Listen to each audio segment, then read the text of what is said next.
오늘 하나님께서 우리에게 주신 말씀은 마태복음 4장 18절에서 22절까지 말씀 우리 같이 보겠습니다.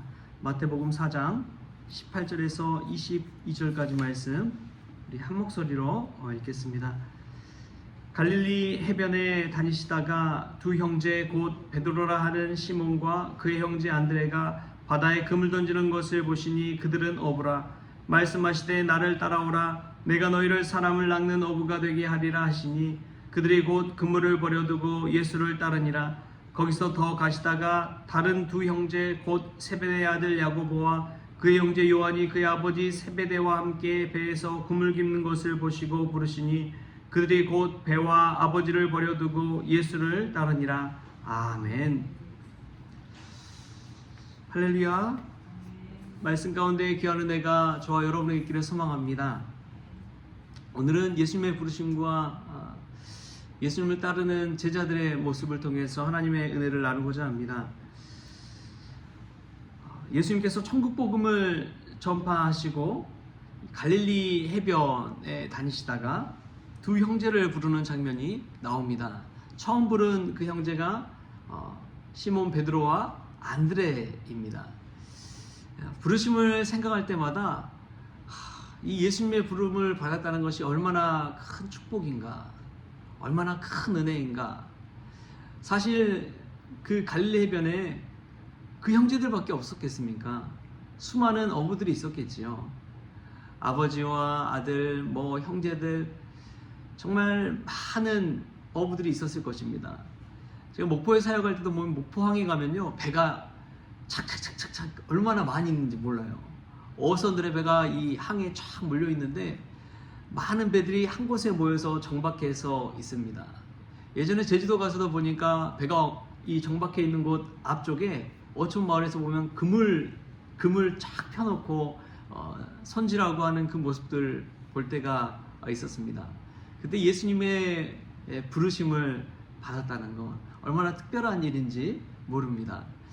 저는 참 생각할 때 이게 참 부르심의 은혜구나 생각할 때가 처음 이제 여기 성원교회 올 때도 저는 마찬가지였어요. 처음 성원교회 올 때가 이제 대학교 때 4학년 때였는데 그때 이제 독일에 교환학생 갔다가 돌아와서 저기 이 안양 쪽에 덕천마을이라는 곳이 있었어요. 지금은 이제 완전히 바뀌었죠. 지금 아파트촌이 돼버렸는데 그때는 정말 어려운 사람들이 아이들이 몰려 살던 곳이 덕천마을이었습니다. 거기서 공부방 있는 조그만 개척교회에서 제가 사역을 하다가 독일에 갔다 왔기 때문에 갔다 와서 처음 예배 드리러 간 곳이 바로 거기였어요. 개척교회. 개척교회에서 이제 예배를 오랜만에 드리고 그리고 거기 목사님한테 이제 인사를 드렸는데 그 목사님이 저보고 이제 다시 사역을 해야 될 텐데 혹시 사역지가 정해진 데가 있냐 물으시더라고요. 그래서 아직 정해진 곳은 없다고 그랬더니 저에게 그러면 우리 여기 근처에 있는 교회에 목사님이 계신데 목사님 몸이 불편하시고 좀 안 좋으시니까 가서 좀 도와줬으면 좋겠다. 그래서 순종하는 마음으로 아멘하고 온 곳이 바로 성원교회였습니다. 그때 당시에 목사님 그때부터 몸이 불편하셨죠. 당뇨도 있으시고 그러셨는데 그때 이제 그 순종했던 것이 지금의 연이 되었습니다. 여기 올 때도 이제 우리 청빙위원회 이제 대표로 최경룡 장로님이 저를 한 2차례 정도 또 찾아오셔서 같이 만나서 이렇게 교회 담임 목사로까지 오게 되었는데 저는 이 모든 과정이 하나님의 부르심이 아닌가 싶습니다. 하나님의 부르심이 있다는 그 특별한 사명, 얼마나 귀한지요. 어떤 데는 사람들이 원해서 가는 데가 있거든요. 누구나 원해서 가는 데가 있습니다. 그런데 그런 곳을 가다 보면은 늘 힘들어요. 어려움이 산재해 있습니다. 내가 원해서 가는 것과 하나님이 불러줘서 가는 곳에 그 차이가 있는 것이지요. 부르심을 따라 간다는 것은 하나님의 인도하심을 믿고 가는 것인 줄 믿습니다. 내가 원해서 욕심대로 가는 것이 아니라 하나님 부르심 따라 사는 것은 그러한 은혜가 있는 것이지요. 여러분 오늘 이 자리에 나온 것이 하나님의 부르심이 있는 줄 믿습니다. 여러분들이 섬기고 믿고 고백하는 그 신앙 안에서 하나님이 여러분 세상 많은 사람들 중에 택하신 은혜가 있다는 것을 기억하십시오. 그 은혜를 기억하는 자에게 은혜가 있습니다. 택하심을 받은 자의 특별한 소명이 있는 것이지요.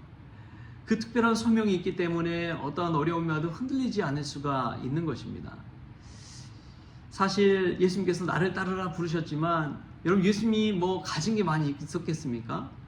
예수님 그때 뭐 의리의리한 차를 타고 가면서 야 타 하면서 그 차에 타라고 부르셨겠어요? 절대 그렇지 않습니다. 남루하고 누추하고 가진 것 없고 인자가 머리 둘 곳이 없다고 그랬잖아요. 그런 상황에서 부르셨을 때 아멘 하고 따른다는 거, 그 쉬운 일이 아니죠. 첫 번째로 이 예수님의 특별한 부르심이 있었다면 두 번째로는 제자들의 따름이 있었습니다. 제자들이 따르는 장면을 보면 참 이것도 놀라워요. 우리 오늘 말씀 한번 볼까요? 우리 말씀 보면은 19절 20절 말씀 우리 같이 보겠습니다. 19절 20절 시작. 말씀하시되 나를 따라오라 내가 너희를 사람을 낳는 어부가 되게 하리라 하시니 그들이 곧 그물을 버려두고 예수를 따르니라. 22절 말씀도 같이 읽겠습니다. 22절 시작. 그들이 곧 배와 아버지를 버려두고 예수를 따르니라. 아멘. 예수님이 이 갈릴리 해변에 어부들을 부르시는 장면에서 보면 참 놀라운 것이 베드로와 안드레도 그렇고 세베대의 아들 야고보와 요한도 그렇고 곧 그물을 버려두고 예수님을 따랐다는 거예요. 곧 그물을 버려두고 예수를 따랐습니다. 뿐만 아니라 세베대의 아들 야고보와 요한은 곧 배와 아버지를 버려두고 예수님을 따랐다고 나옵니다. 이러한 장면을 볼 때에 참 얼마나 드라마틱한지요, 스펙타클한지요, 얼마나 놀라운지요. 여러분 갑자기 잘 알지도 못하는 이가 찾아와서 나를 따르라면 따를 수 있습니까? 나와 함께 가자면 갈 수 있습니까? 쉽지 않은 문제지요. 우선은 예수님에 관해서 어떤 분인지 알아야 됩니다. 누가 부르는지 그냥 따라가는 것이 그의 능사가 아니잖아요. 나를 부르신 분이 어떤 분인지를 알 때 따를 수가 있는 거잖아요. 그 사람이 어떤 분인지를 깨닫고 그분에게서 뭔가 특별한 것이 있다는 것을 발견할 때 나의 생업까지도 버리고 따를 수가 있는 것입니다. 우리가 성경 복음서를 읽다 보면 알 수 있는 것이 베드로는 결혼까지 한 사람이에요. 그래서 장모님이 있었잖아요. 아픈 장모님, 열병에 있는 장모님을 고치신 장면도 이후에 나오는데 베드로는 결혼까지 한 사람입니다. 그런데 예수님이 부르셨다고 곧 그물을 버려두고 결혼까지 했는데 그냥 따라 나섰다는 것, 여러분 이게 쉬운 일일까요? 어려운 일입니다. 그만한 결단이 있었다는 것이지요. 여러분 우리 신앙생활 가운데 예수님을 따르고 순종한다는 것 가운데 먼저는 무엇이냐? 버려두고 희생하고 내려놓는 그러한 결단이 있어야 됩니다. 예수님을 따른다고 하면서 우리 가진 거 다 포기하지 않고 따르는 분들이 있어요. 언제든지 예수님 따르라고 했지만 따르는 척 했지만 내려놓지 못하고 다시 돌아오려고 하는 마음이 누구나 있다는 것입니다. 그런데 이들은 완전히 버려버렸습니다. 자신의 생업, 자신의 일터, 자신의 직장, 아버지, 그 삶의 고향까지도 내버려두고 따르는 결단을 한 거예요. 진정한 따름에는 내려놓음이 있습니다. 버려둠이 있습니다. 내가 늘 해오던 것, 나의 육신을 위한 것, 내가 살아온 것, 이것을 버려두는 것이 있었다는 거예요. 진정한 따름에는 이러한 결단이 있습니다. 여러분 주님을 따르고자 하는 결단이 있습니까? 아니면 주님을 따른다고 하면서도 내 자신을 채우기 위해서 믿음 생활하고 있습니까? 예수님을 따라간다는 것은 포기하는 거예요. 아버지의 가업을 잇는 것을 포기하는 것입니다. 나의 안정된 생활을 포기하는 것입니다. 그런 포기가 있기 때문에 예수님도 따를 수 있는 것이지요. 그러나 보면은 요즘은 너무 신앙생활 하는데 믿음이 가벼워져 버렸습니다. 자신이 무언가를 포기하고 예수님을 따르겠다는 결단이 없어요.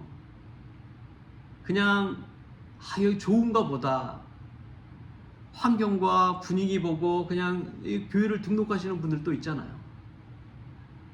아무런 결단과 마음가짐 없이도 예수님을 믿는다고 고백하는 이들이 있잖아요. 자신의 것은 아무것도 희생하고 버리고 포기하지 않고도 자신은 예수님을 따르겠다고 하는 이들이 있잖아요. 얼마나 가벼운 믿음인지 모릅니다. 상황과 여건이 달라지면 금세 예수님 언제 믿었냐는 듯이 자기 자신만을 위해 살아가는 그러한 이들이 있습니다. 여러분, 그러나 제자들이 예수님을 따른다는 것은요, 자신의 가업과 생업, 앞으로의 안정된 생활까지도 다 포기하고 따른다는 거예요. 우리에게 이런 결단이 있는지 다시금 돌아봤으면 좋겠습니다.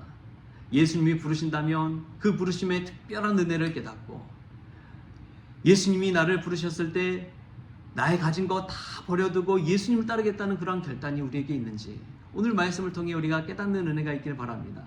쉬운 일이 아닙니다. 여러분, 오늘 주님께서 나를 오라고 부르신다면 여러분 어떻게 하시겠습니까? 나의 가진 거 포기하고 주님을 따르시고자 하는 그 마음의 결단이 있습니까? 세상에 안락한 것, 앞으로 당연히 내가 가야 할 그 길이 있음에도 불구하고 그것을 포기하고 버려두고 예수님을 따를 수 있는 그 결단이 있습니까? 저와 여러분의 그러한 믿음이 있다면 우리의 앞으로의 인생은 주님께서 책임져 주실 줄 믿습니다. 그 부르심의 특별한 은혜 가운데 늘 감사와 찬송이 우리 가운데 있을 줄 믿습니다. 머리둘 곳이 없을지라도 하나님께서 우리를 이끌어 가신다는 그 믿음이 있다면 우리는 어딜 가도 행복할 줄 믿습니다. 어딜 가도 주님과 동행하는 천국 인생이 우리 앞에 펼쳐질 줄 믿습니다. 오늘 나를 따르라 말씀하시는 주님의 음성을 가슴에 새기시고 부르심의 특별한 은혜 아멘으로 화답할 수 있는 저와 여러분 될 수 있길 바랍니다. 그리고 예수님 따른다면요, 희생해야 돼요. 포기해야 됩니다. 버려둬야 돼요. 때로는 결단해야 됩니다. 그럴 때 우리가 세상 사람과 구별된 거룩한 인생을 살아갈 수가 있는 것이지요. 할렐루야. 오늘 말씀 가운데 그런 부르심의 특별한 은혜와 포기하는 결단이 저와 여러분에게 있기를 주신 예수님의 이름으로 축원합니다. 기도하겠습니다. 하나님, 감사합니다. 정말 때로는 어려운 시절, 어려운 환경 살아갈 때가 있지만 주님께서 나를 부르신다는 그 부르심의 특별한 소명과 은혜를 가지고 오늘 우리가 이 자리에 섰음을 깨닫게 하여 주옵소서. 그 부르심에 아멘 순종하게 하여 주시고, 나도 내 자리에서 나의 안정된 모든 것들을 버려두고 주님을 따르는 결단 있게 하여 주옵소서. 이제 나는 주의 것입니다 고백하는, 나는 사나 죽으나 주의 것입니다 라고 고백하는 믿음의 고백이 우리에게 있게 하여 주시고, 주님을 향한 결단을 통해서 이전과는 다른 삶, 세상과 구별된 거룩한 삶을 살아갈 수 있도록 주님 주장하여 주옵소서. 감사하며 예수님의 이름으로 기도하옵나이다. 아멘. 우리 주님이 가르치는 기도로 오늘 새벽 기도를 마치겠습니다. 하늘 계신 우리 아버지여, 이름이 거룩히 여김을 받으시오며 나라가 임하시오며 뜻이 하늘에서 이루어진 것 같이 땅에서도 이루어지이다. 오늘 우리에게 일용할 양식을 주시옵고, 우리가 우리에게 죄진 자를 사하여 준 것 같이 우리 죄를 사하여 주시옵고, 우리를 시험에 들게 하지 마시옵고 다만 악에서 구하시옵소서. 나라와 권세와 영광이 아버지께 영원히 있사옵나이다. 아멘.